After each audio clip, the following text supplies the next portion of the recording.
tous, je suis ravie de vous retrouver en vous proposant aujourd'hui une vidéo un peu spéciale. Comme vous l'avez vu dans le titre, il ne s'agit pas d'un tirage, mais on va parler oracle et je vais vous présenter l'un de mes jeux préférés, celui que j'utilise le plus souvent, les cartes mystiques de Mademoiselle Lenormand. Alors j'ai décidé de faire une série de vidéos courtes de présentation d'oracle. Je vais créer une playlist d'ailleurs sur ma chaîne pour que vous puissiez tous les retrouver facilement. Et en fait, l'idée c'est que moi ça m'a beaucoup aidé quand je recherchais des jeux, d'aller regarder comme ça sur YouTube des présentations plus en détail que ce que l'on peut avoir dans une librairie, parce que souvent quand on se fie à l'emballage ou à la boîte du jeu, on n'a que peu d'infos. Et donc voilà, là c'était un peu l'idée, c'était de vous détailler et de vous donner un avis sincère sur les avantages, les inconvénients de tel ou tel jeu. Donc pour commencer cette série, j'avais envie de vous parler de mon jeu qui s'appelle donc les cartes mystiques de Mademoiselle Lenormand, donc qui est ici, et que vous me voyez très souvent utiliser dans mes tirages, que ce soit sur YouTube ou en guidance personnalisée. Alors avant de vous exposer en détail mon avis sur ce jeu, il faut que je vous parle de Mademoiselle Lenormand, parce que c'est vraiment une histoire super intéressante. Alors c'est parti pour un petit résumé très rapide sur sa vie, pour que vous connaissiez un petit peu plus le personnage. Alors, Marianne Adélaïde Lenormand, elle est née le 27 mai 1772 à Alençon, dans l'Orne. Donc elle est issue d'une famille plutôt modeste et elle a donc des frères et des sœurs. Mais déjà, il y a un premier fait intéressant sur elle, c'est que ses parents lui ont donné exactement le même prénom, donc Marianne Adélaïde, que sa sœur aînée qui était morte-née en fait. C'est-à-dire que quelques années auparavant, ses parents avaient donné naissance à une fille qui s'appelait Marianne Adélaïde Lenormand, et cet enfant malheureusement est morte, je crois, quelques jours après la naissance. Donc Marianne, celle que l'on connaît aujourd'hui comme Mademoiselle Lenormand, arrive quelques années plus tard et elle hérite déjà du prénom de sa sœur. Il faut savoir qu'il y avait une croyance à l'époque qui fait que si on perdait un enfant très très jeune, si on renommait exactement pareil le prochain enfant, l'âme de l'enfant défunt pouvait continuer de vivre à travers l'autre enfant. Bon, c'est un petit peu spécial, mais ça pose un petit peu un contexte. Donc Marianne, c'est une enfant en fait qui est très attirée, très jeune, par les sciences, la littérature, les arts. C'est quelqu'un de très éveillé. Elle a toujours été attirée par ça et aussi par les mathématiques. C'est quelque chose vraiment qui la passionne. Donc elle va, en lisant énormément de livres, elle va accumuler pas mal de compétences et de connaissances dans plein de domaines. Donc il me semble qu'elle grandit aussi avec une éducation religieuse et donc qu'elle est dans une espèce d'école de bonnes sœurs, ce genre de choses-là qui se faisait beaucoup à l'époque. Et il est dit que dès l'âge de 7 ans, elle a fait une première prédiction qui s'est avérée exacte. Donc au début, elle s'amusait un petit peu parce que c'est quelque chose qui l'a passionnée, la divination. Donc elle s'amusait à lire l'avenir de ses camarades de classe, mais c'était plus du récréatif, il n'y avait pas de vocation professionnelle encore à l'époque et c'était fait de manière pas vraiment sérieuse je pense, mais il n'empêche qu'à 7 ans, elle a donné son avis sur un fait divers au niveau de, je crois, d'une abbesse qui allait être remplacée dans l'abbaye ou quoi que ce soit, et il s'est avéré que ce qu'elle a dit est arrivé 1 an et demi plus tard, vraiment mot pour mot. Donc là, à partir de ce moment-là, ça a commencé à susciter un petit peu l'intérêt. Faut savoir qu'elle avait déjà une attirance pour tout ce qui était divination, etc. etc. Donc ensuite, à l'adolescence, elle enchaîne des petits boulots, elle travaille dans différents domaines. Elle n'a pas vraiment trouvé sa voie encore, mais elle essaye pas mal de choses. Elle peut travailler dans une blanchisserie, elle peut être à un moment donné vendeuse, je crois, dans un magasin de vêtements. Elle a eu pas mal de petits boulots comme tout le monde. Et puis, elle était très attirée par Paris. Elle avait vraiment envie d'aller à Paris parce qu'elle avait l'impression que là-bas, il pouvait se passer pas mal de choses. Donc, elle a un jour décidé d'y aller, elle était encore mineure. Et on dit qu'elle est arrivée peu avant la Révolution française, hein, donc on était sur cette époque-là. Et donc elle enchaîne plusieurs petits boulots comme ça, tout en continuant à s'éduquer, en lisant beaucoup de livres. D'ailleurs, elle est très fan des ouvrages du Dr Gall, qui est un Anglais, et elle a lu tous ses livres, et en fait un jour elle a tellement envie de le rencontrer, elle a envie de le voir, elle a vraiment envie d'échanger avec lui, elle sent qu'elle doit aller là-bas, le retrouver à Londres, et donc c'est ce qu'elle va faire, elle va réussir à le voir, et en fait cet homme-là, c'est l'inventeur de la phrénologie. La phrénologie, c'est une sorte d'art divinatoire qui consiste en fait à poser les mains sur le crâne de quelqu'un et en fonction des creux et des bosses sur son crâne, on peut prédire l'avenir ou on peut savoir quelles sont les prédestinations de cette personne. Donc ça, c'est un des sujets qu'elle avait étudié, Marianne Lenormand. Donc elle rencontre cet homme-là, elle est encore mineure, hein, je le précise, elle va à Londres, Cet homme est très étonné et il trouve qu'elle a déjà des prédispositions, elle aussi, pour tout ce qui était art divinatoire. Donc non seulement elle va apprendre à ses côtés cette technique-là, mais en plus il va lui enseigner plusieurs autres techniques divinatoires, la chiromancie, donc lire les lignes de la main, lire dans le marc de café, etc. Beaucoup de choses. D'ailleurs, toute sa vie, Mademoiselle Lenormand, elle n'a pas pratiqué que les cartes. Il faut savoir que lorsqu'elle recevait des gens dans son salon pour des tirages, elle mélangeait plusieurs formes d'art divinatoire. Donc ce qui se passe, c'est qu'elle commence vraiment à développer des compétences parce que tout en faisant tout ça, elle continue de faire des prédictions, des tirages à des amis, à des gens, etc. Et elle commence à gagner une certaine popularité. Il faut savoir que sa carrière a vraiment commencé à Londres, puisque là-bas, elle commence vraiment à se faire une clientèle régulière. Seulement, la France lui manque, et à un moment donné, elle va revenir à Paris. Donc là, elle décide, alors je fais vraiment en accéléré parce qu'il y a beaucoup de choses à dire, mais en gros, à Paris, elle va faire la rencontre d'une diseuse de bonne aventure qui s'appelle Madame Guilbert, qui va également un petit peu la prendre sous son aile et l'aider à développer ses compétences au niveau du tirage de cartes, donc les divinations par les cartes. Donc cette dame-là aura une influence quand même particulière aussi dans sa vie. Et puis petit à petit, comme elle décide de se lancer complètement dans cette activité, parce qu'elle gagne vraiment en popularité, eh bien elle va elle va acheter un fonds de commerce, une espèce de librairie, et avec deux autres personnes, deux autres associés, elle va y faire ses tirages dans un petit salon de cette librairie-là à Paris. Donc faut savoir qu'elle a reçu des gens assez célèbres, hein. Il y a eu quand même Napoléon, il y a eu Joséphine, il y a eu Marat, il y a eu Robespierre, il y a eu Saint-Just, il y a eu beaucoup de monde issu de la politique ou autre, et donc pas mal de célébrités, en plus de tous les anonymes. Et il faut savoir aussi un fait important, c'est qu'elle a fait de la prison, parce que à cette époque, eh bien, le fait de pouvoir dire des choses un petit peu radicales, il faut savoir qu'elle était vraiment sans complaisance, hein. Quand elle voyait la mort de quelqu'un, bah, elle lui disait direct, et que ce soit la mort ou des attentats ou des grands changements politiques, ces propos pouvaient être jugés comme étant diffamatoires, etc. Et à l'époque, on pouvait vous mettre en prison pour si peu. Hein, c'était plus l'inquisition des sorcières, mais on n'était pas loin quand même. On pouvait vraiment être jugé au tribunal et faire de la prison pour des propos, même si c'était pas des menaces, mais juste parce que ça plaisait pas au gouvernement, tout simplement. D'accord ? Donc elle a fait pas mal de prisons, mais à chaque fois c'était des petites sessions. C'est-à-dire qu'elle arrivait toujours à s'en sortir, c'était quelques semaines, quelques mois ou plus, et puis elle ressortait, elle pouvait reprendre son activité. Donc tout ça, ça n'a vraiment pas entaché sa célébrité, parce qu'il faut savoir que même quand elle était en prison, apparemment, elle tirait les cartes à ses co-détenus ou aux personnes qui travaillaient dans la prison. Donc vous voyez à quel point, même là-bas, elle était quand même très connue. Alors il y a une chose que j'ai oublié de vous dire, c'est que le docteur Gall qu'elle a rencontré à Londres, il lui a fait quand même une prédiction très importante. Il a fait l'étude de son crâne, du coup, avec la phrénologie, et il lui a dit « Je vois que tu vas être vraiment une grande voyante en Europe. » Enfin, une grande sibylle, à l'époque, ça s'appelait ça un peu, c'est « Tu seras la plus grande sibylle d'Europe. » Donc, c'est quand même une prédiction assez unique. Et effectivement, c'est ce qui va se passer, puisque encore aujourd'hui, elle est encore très connue pour ça. Donc, sa réputation, elle va un peu la bâtir, d'une part, par rapport à ses prédictions qui sont extrêmement précise et réelle, et en même temps c'est vrai que Marianne c'est quelqu'un qui est très intelligent et si vous voulez elle s'est construit un personnage, elle a conscience de l'image qu'elle dégage, et c'est vrai qu'apparemment quand on va la voir dans une consultation elle peut paraître un petit peu austère. Il faut savoir qu'elle n'est pas vraiment chaleureuse, elle a une façon de parler qui est très sèche, qui est très brute, vraiment sans pincettes, et c'est vrai que ses prédictions, qu'elles soient bonnes ou mauvaises, c'est toujours dit de manière assez cash, il faut le savoir.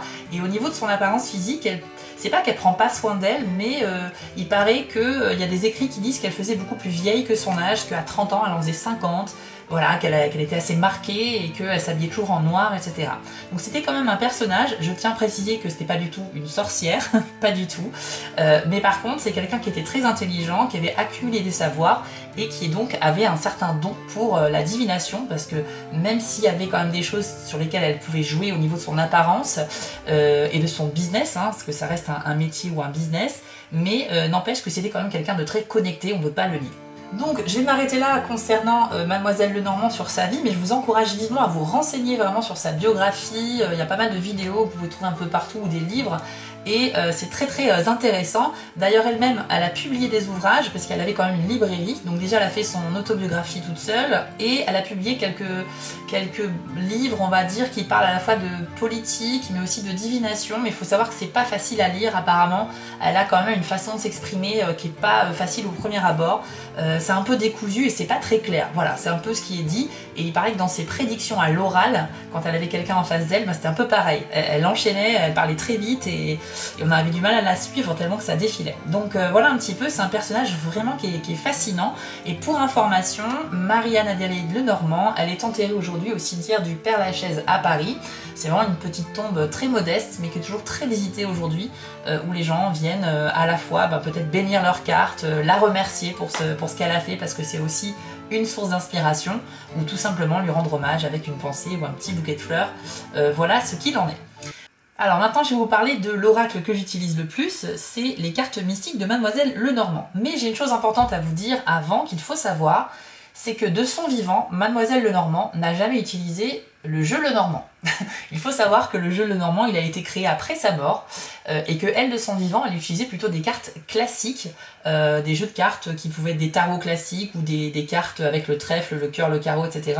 et sur laquelle elle mettait des petites annotations personnelles parfois. Elle commençait à créer son propre jeu si vous voulez, mais vraiment en écrivant sur les cartes, et c'était pas quelque chose d'édité à grande échelle ou quoi que ce soit, c'était vraiment un jeu personnel. Le jeu Lenormand tel qu'on le connaît aujourd'hui, il a été créé 3 ans après sa mort, donc elle est morte le 25 juin 1843, et c'est en 1846 seulement que le premier jeu intitulé Le jeu de Madame Lenormand est sorti. Mais c'est pas une création totale. En fait, ce qui s'est passé, c'est qu'il y avait un jeu qui existait de son vivant qui s'appelait le jeu de l'espoir, le Game of Hope. Et en fait, ce jeu-là, c'était comme un jeu de loi un petit peu, ça se jouait avec des dés et un plateau, il y avait différentes cases, etc. Et ce jeu a été adapté sous forme de jeu de cartes, ok. Et en fait, sur ces cartes, on pouvait retrouver des figures qu'on retrouve aujourd'hui dans un jeu Lenormand, comme l'homme, la femme, le chien, la lune, le soleil, etc. Ce qui s'est passé, c'est qu'avec la popularité de Mademoiselle Lenormand, en fait, il y a des gens qui ont pensé que ça serait bien de renommer le jeu de l'espoir le jeu de Mademoiselle Lenormand et en le transformant en un outil divinatoire. Et effectivement, ça a très bien fonctionné parce que c'était vendeur. Donc aujourd'hui, toutes les éditions qu'on peut trouver qui s'appellent Lenormand, il faut savoir qu'il n'y en a pas un qu'elle a connu de son vivant. Ça, c'est un détail très important et c'est une anecdote assez sympa. Donc avant de vous parler de l'édition que moi j'ai choisie, faut savoir qu'un jeu Lenormand, c'est un oracle très connu, il y en a plusieurs versions différentes, mais à chaque fois ce sont les mêmes cartes. Donc le jeu Lenormand classique, il a 36 cartes, et il y a même des éditions avec des extensions qui contiennent, je ne sais plus, peut-être une dizaine de cartes supplémentaires, je ne sais plus exactement. Le jeu classique est donc un jeu de 36 cartes, donc qui représente différents objets, etc., que je vais vous présenter tout à l'heure. Et il faut savoir que il y a plusieurs éditions qui existent aujourd'hui. Donc l'édition dont je vais vous parler, c'est celle-ci, donc les cartes mystiques de Mademoiselle Lenormand. Il est vendu dans une boîte très simple, hein, en carton. Hop, voilà. Et moi, en fait, j'ai été vraiment séduit par rapport à l'aspect esthétique. Je vous cache pas que j'ai recherché sur internet à l'époque où je voulais me procurer un premier oracle. Je faisais défiler pas mal de jeux et mon attention a été vraiment attirée par celui-là. En fait, il a une particularité, il en a même plusieurs. Donc déjà, je vais vous montrer quelques cartes, hop, comme ceci. Donc là, on a le bouquet, on a la maison. Je vais les mettre ici, hop. Ici, nous avons la carte de l'encre. Et en fait, ce qui est super avec ce jeu, c'est que chaque carte, vous pouvez même le confirmer en les voyant d'ici, chaque carte, en fait, est représentée avec un cadre, comme si on regardait par une fenêtre. Donc, autour de chaque carte, vous êtes comme à l'intérieur d'une maison, ok, et vous regardez ce qui se passe à l'extérieur. Donc déjà, cette mise en abîme, je l'ai trouvée géniale. Et en plus, chaque carte a sa propre personnalité, ses couleurs, son aspect esthétique. Donc ensuite, par cette fenêtre, nous voyons le symbole de la carte, donc la figure ou l'objet qui définit la carte. Et voilà. Alors après, au niveau esthétique, il y a aussi quelque chose qui est super, c'est que cette édition, elle a été illustrée par Urban Troche, je ne sais pas si je prononce bien. Et en fait, c'est un artiste qui a peint à la main chacune de ces cartes sur des planches de bois avec une technique qui date du Moyen-Âge qui s'appelle le détrempage à l'œuf. et en fait ça donne des couleurs beaucoup plus flamboyantes et puis un aspect esthétique particulier. Il y avait beaucoup de peintures au Moyen-Âge qui étaient faites avec cette technique-là, et alors bien que mes cartes soient un peu abîmées aujourd'hui, on peut retrouver quand même cet aspect, enfin je sais pas si vous allez bien voir, hop, bien que mes cartes soient un petit peu abîmées, on peut retrouver quand même cette esthétique qu'on peut retrouver parfois dans les livres pour enfants ou dans des tableaux anciens.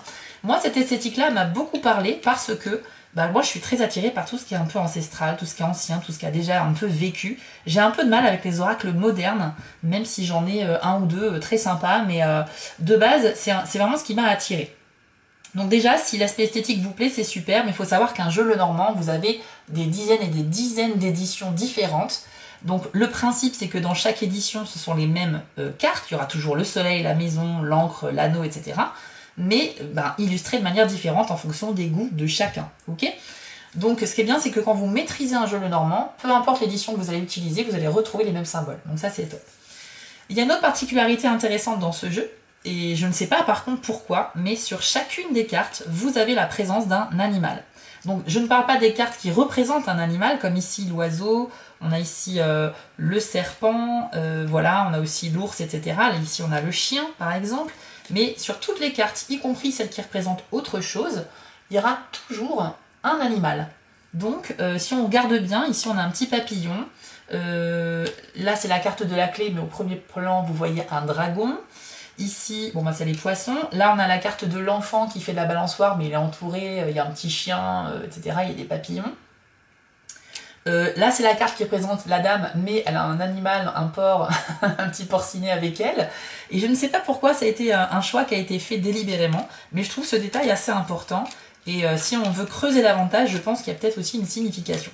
Voilà, en tout cas, c'est vraiment un oracle que je trouve super, très facile à prendre en main. Au niveau de la taille des cartes, c'est vraiment comme un jeu de cartes classique, hein, donc pour mélanger, c'est hyper simple.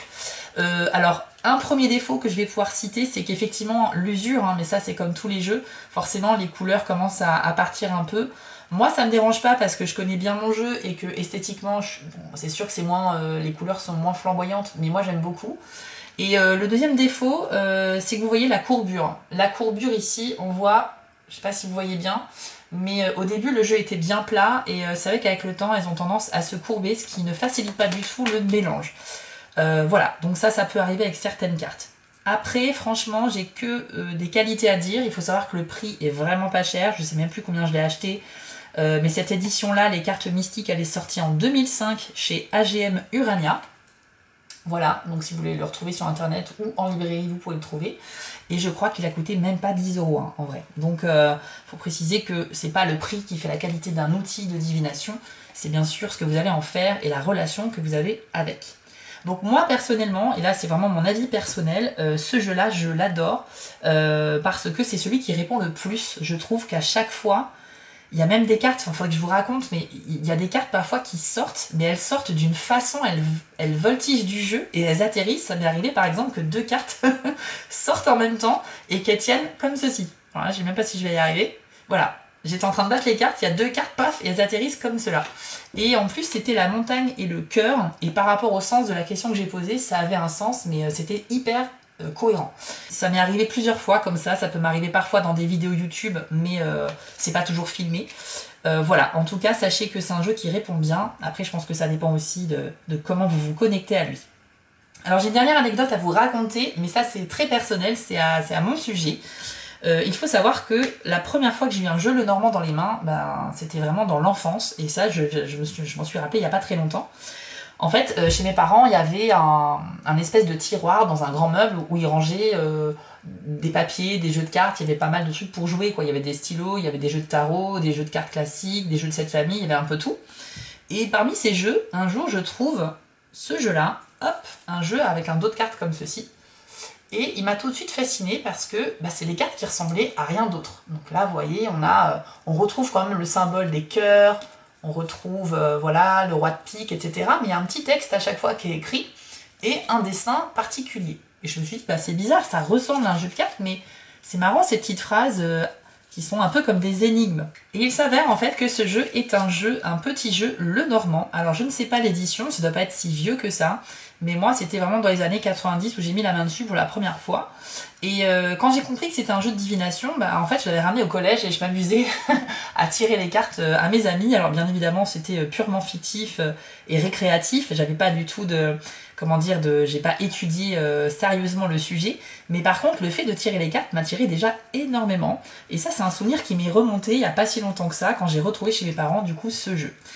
Il était avec un petit livret qui est ici aussi, alors il n'y a plus la couverture, mais voilà, on voit pas mal de techniques, et la signification de toutes les cartes. Alors signification c'est vite dit parce que on a vraiment 3 lignes par carte, mais en tout cas voilà, on a cette édition là très ancienne, enfin assez ancienne, que j'ai aujourd'hui, que je n'utilise pas parce que je ne l'ai pas consacrée, et en plus je crois qu'il en manque une. Mais voilà, c'était une petite anecdote que je voulais vous partager. J'ai oublié de vous dire que si vous souhaitez vous procurer les cartes mystiques de Mademoiselle Lenormand, bien sûr c'est livré avec un petit livret explicatif, alors qui est un peu cheap, hein, c'est vraiment du papier noir et blanc agrafé, mais n'empêche que vous aurez à la fois une présentation et pareil, des explications de différents tirages bien évidemment, et puis la signification de chaque carte, mais c'est pareil, c'est assez succinct. Voilà, vous voyez ici, vous avez seulement quelques lignes. Après, je pense qu'un jeu Lenormand, il faut se former, il faut aller chercher des infos, il y a des bouquins qui vous aident aussi à peaufiner vos tirages. Donc n'hésitez pas si vous avez envie de vous procurer ce jeu.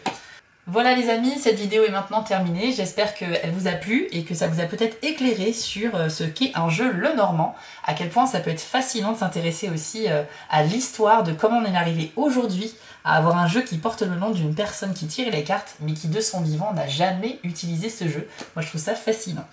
Donc on se retrouve avec d'autres vidéos de présentation d'oracle très prochainement, et puis d'ici là il y aura bien sûr les tirages habituels, le tirage mensuel et le tirage sentimental pour tous les signes astrologiques.